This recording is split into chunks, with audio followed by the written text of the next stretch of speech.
ಮೊನ್ನೆ ನಾನೊಂದು ಪತ್ರಿಕಾಗೋಷ್ಠಿಯಲ್ಲಿ ಮಾರಿಕೊಂಡ ಮಾಧ್ಯಮದವರೆಗೂ ವಿಶೇಷ ಆಹ್ವಾನ ಅಂತ ಬಂದ ತಕ್ಷಣ ನಿಗರಾಡ್ಬಿಟ್ರು ಅವರು. ನಾನು ಹೇಳಿದೆ, ಅದು ನನ್ನ ಆತಂಕ, ನನ್ನ ನೋವು, ಕೋಪ ಅಲ್ಲ, ವ್ಯಂಗ್ಯ ಅಲ್ಲ. ಅದು ಇವತ್ತು ಸ್ಯಾಟಲೈಟ್ ಚಾನೆಲ್ಗಳೇ ನಿಮಗೆ ಈ ಪರಿಸ್ಥಿತಿ ಬರಬಾರ್ದಾಗಿತ್ತು ರೀ. ಪ್ರಕಾಶ್ ರಾಜ್ ಅವರು ಹೇಳಿದ್ರಲ್ಲ, ಮಾರಿಕೊಂಡ ಮಾಧ್ಯಮಗಳು ಅಂತೇಳಿ. ಅವರ ಟ್ವಿಟ್ಟರ್ ಅಕೌಂಟ್ನಲ್ಲಿ ಮಾರಿಕೊಂಡ ಮಾಧ್ಯಮಗಳು ಅಂತ ಉಲ್ಲೇಖ ಮಾಡ್ತಾರೆ. ಪ್ರೆಸ್ ಕ್ಲಬ್ಬಲ್ಲಿ ಕುತ್ಕೊಂಡು ಪ್ರೆಸ್ ಮೀಟಲ್ಲಿ ಮಾರಿಕೊಂಡ ಮಾಧ್ಯಮಗಳು ಅಂದಿದ ತಕ್ಷಣವೇ ಉರಿದು ಬಿದ್ದಂತಹ ಮೀಡಿಯಾದವರಿಗೆ ನೇರವಾಗಿ ಹೇಳ್ತಾ ಇದ್ದಾರೆ, ಕುಂಬಳಕಾಯಿ ಕಳ್ಳ ಅಂದರೆ ಹೆಗಲಾಕ್ಬಿಟ್ಟು ನೋಡ್ಕೊಳ್ತೀರಿ ಅಂತ.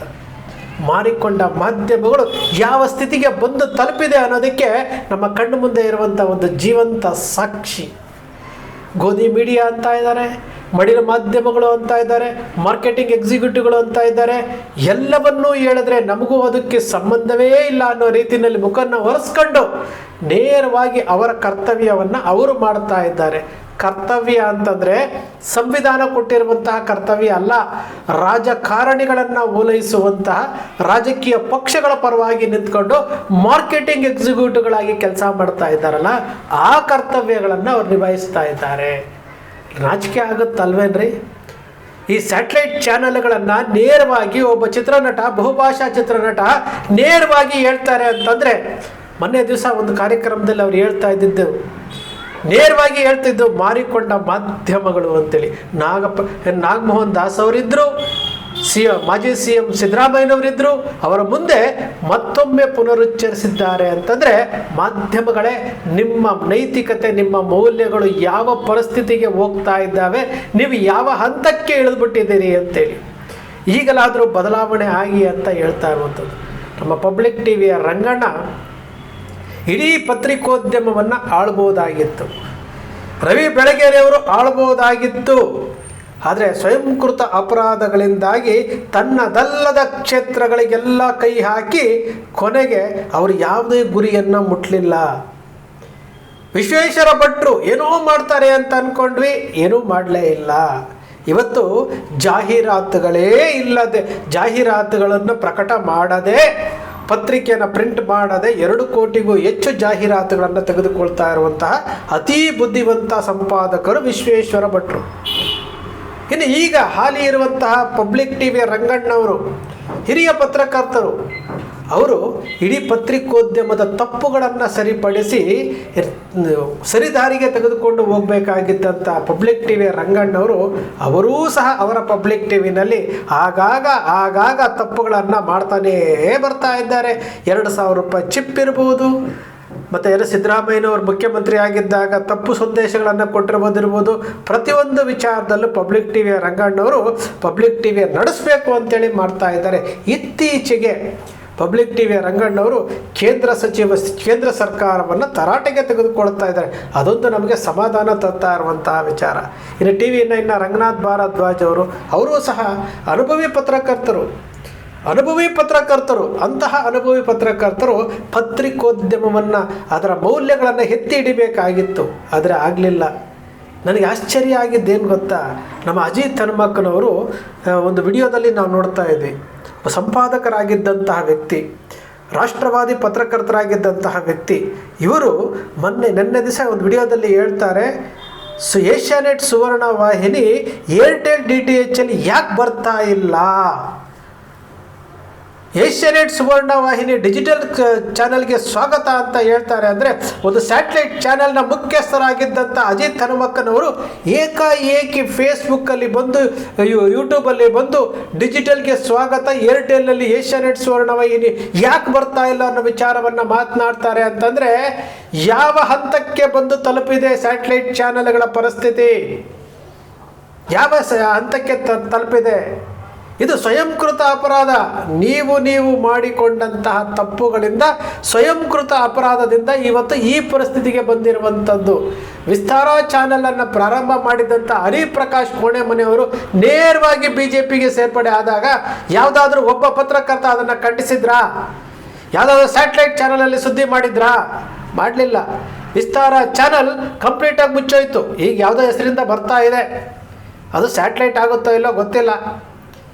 ನಾವು ಪ್ರತಿಯೊಂದು ವಿಚಾರಗಳನ್ನು ನೀವು ವಿಶ್ಲೇಷಣೆ ಮಾಡ್ತಾ ಹೋಗಿ ಚಂದನ್ ಶರ್ಮಾ ಅಂತಹ ಪತ್ರಕರ್ತ ಇವತ್ತು ರಾಜ್ ಟಿವಿ ಅನ್ನೋ ಸ್ಯಾಟಲೈಟ್ ಚಾನಲಲ್ಲಿ ಕೂತ್ಕೊಂಡು ಕೆಲಸ ಮಾಡ್ತಾ ಇರುವಂಥದ್ದು. ಜಯಪ್ರಕಾಶ್ ಶೆಟ್ಟರು ಎಂತಹ ಪತ್ರಕರ್ತರವರು, ಏಷ್ಯಾನೆಟ್ ಸುವರ್ಣ ಇರ್ಬೋದು, ಮತ್ತು ETV ಇರ್ಬೋದು, ಮತ್ತು TV9 ಇರ್ಬೋದು, ಮತ್ತು ಸಮಯ ಇರ್ಬೋದು, ಎಲ್ಲದರಲ್ಲೂ ಬಂದಂಥವರು, ರಿಪಬ್ಲಿಕ್ ಕನ್ನಡದಲ್ಲಿ ಬಂದಂಥವರು ಇವತ್ತು ಅಶ್ವವೇಗ ಅಂತ ಒಂದು ಯೂಟ್ಯೂಬ್ ಚಾನಲ್ಗೆ ಸಂಪಾದಕರಾಗಿ ಹೋಗ್ತಾ ಇದ್ದಾರೆ ಅಂತಂದರೆ ಯಾವ ಸ್ಥಿತಿಗೆ ಹೋಗ್ತಾ ಇದೆ ಸ್ಯಾಟಲೈಟ್ ಚಾನಲ್ಗಳು? ಮಾರಿಕೊಂಡ ಮಾಧ್ಯಮ ಅಂತೇಳಿ ನಮ್ಮ ಪ್ರಕಾಶ್ ರೈ ಅವರು ಹೇಳ್ತಾ ಇರುವಂಥದ್ದು ಸತ್ಯ ಅಲ್ವಾ? ನೀವು ಮಾರ್ಕೊಳ್ಳದೆ ಪ್ರಾಮಾಣಿಕವಾಗಿ ಕೆಲಸ ಮಾಡಿದರೆ ಬಹುಶಃ ಈ ಪರಿಸ್ಥಿತಿ ಬರ್ತಾ ಇರಲಿಲ್ಲ. ಜನ ನಿಮ್ಮನ್ನು ನಂಬುತ್ತಾ ಇಲ್ಲ. ಸ್ಯಾಟಲೈಟ್ ಚಾನಲ್ಗಳನ್ನು ಜನ ನಂಬುತ್ತಾ ಇಲ್ಲ. ನಿಮಗೆ ಸ್ಯಾಲ್ರಿ ಕೊಡಬೇಕು, ನಿಮ್ಮ ಚಾನಲ್ ನಡಿಬೇಕು, ಅದಕ್ಕೋಸ್ಕರವಾಗಿ ಸ್ಯಾಟಲೈಟ್ ಚಾನಲ್ಗಳು ರಾಜಕೀಯ ಪಕ್ಷಗಳ ಮನೆ ಬಾಗಿಲನ್ನು ಕಾಯ್ತಾ ಇದ್ದೀರಿ. ನೀವು ಅವರ ಆಫೀಸ್ ಮುಂದೆ ಕಾಯ್ತಾ ಇದ್ದೀರಿ. ಜನರ ಸಮಸ್ಯೆಗಳಿಗೆ ಸ್ಪಂದಿಸ್ತಾ ಇಲ್ಲ. ಯಾವುದಾದ್ರೂ ಒಂದು ವಿಚಾರ ಇಟ್ಕೊಂಡ್ರೆ ಅದನ್ನೇ ಹಾಕ್ಕೊಂಡು 24 ಗಂಟೆ ಕೊರಿತಾ ಇರ್ತೀರ ಹೊರತು ಯಾವುದಾದ್ರೂ ಒಂದು ವಿಚಾರವನ್ನು ಫಾಲೋ ಅಪ್ ಮಾಡಿದ್ದೀರಾ? ಯಾವುದೋ ಒಂದು ಹೆಣ್ಮಗಳಿಗೆ ಅನ್ಯಾಯ ಆಗಿದೆ, ಫಾಲೋ ಅಪ್ ಮಾಡಿದ್ದೀರಾ? ಇಲ್ಲಿ ಏನು ಸೌಜನ್ಯ ವಿಚಾರದಲ್ಲಿ ಅಷ್ಟು ಹೋರಾಟ ನಡೀತಾ ಇದೆ, ಫಾಲೋ ಅಪ್ ಮಾಡ್ತಾ ಇದ್ದೀರಾ? ಚಿನ್ನಯ್ಯನ ವಿಚಾರದಲ್ಲಿ ಅಷ್ಟೊಂದು ಏನು ಸಿಕ್ಕಾಪಟ್ಟೆ ಸುದ್ದಿಗಳದು, ಫಾಲೋ ಅಪ್ ಮಾಡ್ತಾ ಇದ್ದೀರಾ?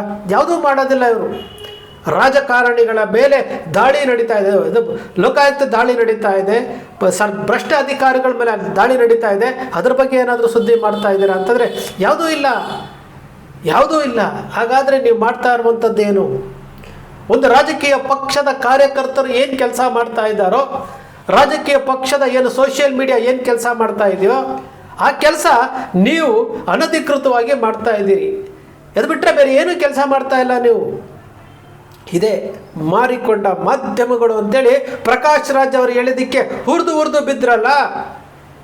ನಿಮ್ಮ ಕಾರ್ಯವೈಖರಿ ಕರೆಕ್ಟಾಗಿದ್ದಿದ್ರೆ ಎದುರ್ತಾ ಇದ್ರಿ. ಒಂದು ಕಾಲದಲ್ಲಿ ಪತ್ರಿಕೋದ್ಯಮ ಅಂತಂದರೆ ಗಡ ನಡುತ್ತಾ ಇದ್ರು. ಲಂಕೇಶ್ ಪತ್ರಿಕೆಯಲ್ಲಿ ಸುದ್ದಿ ಬಂತು ಅಂತಂದರೆ ಗಡನಗೆ ನಡೀತಿದ್ರು. ದಿನಪತ್ರಿಕೆಯಲ್ಲಿ ಹೆಡ್ಡಿಂಗ್ ಬಂತು ಅಂತಂದರೆ ಏನು ಗಡ ಅಂತ ನಡುತ್ತಾ ಇದ್ರು. ಇವತ್ತು ನಿಮ್ಮನ್ನು ನೋಡಿದ್ರೆ ಯಾರೂ ಭಯ ಬೀಳಲ್ಲ. ಅಯ್ಯೋ ಸ್ಯಾಟಲೈಟ್ ಚಾನಲ್ಗಳ ಗೋಧಿ ಮೀಡಿಯಾ, ಮಾರಿಕೊಂಡ ಮಾಧ್ಯಮ,